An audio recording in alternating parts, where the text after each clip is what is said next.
Some chapters back, one Bulkington was spoken of, a tall, Newland mariner, encountered in New Bedford at the inn.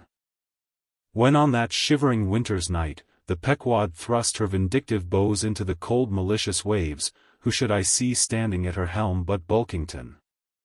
I looked with sympathetic awe and fearfulness upon the man, who in midwinter just landed from a 4 years' dangerous voyage, could so unrestingly push off again for still another tempestuous term.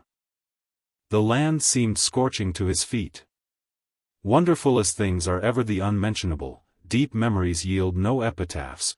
This 6-inch chapter is the stoneless grave of Bulkington.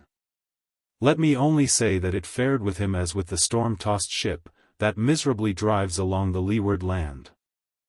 The port would fain give succor, the port is pitiful, in the port is safety, comfort, hearthstone, supper, warm blankets, friends, all that's kind to our mortalities.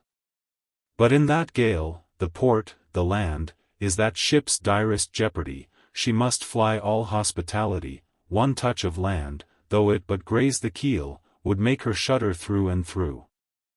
With all her might she crowds all sail offshore, in so doing, fights against the very winds that fain would blow her homeward, seeks all the lashed sea's landlessness again, for refuge's sake forlornly rushing into peril, her only friend her bitterest foe.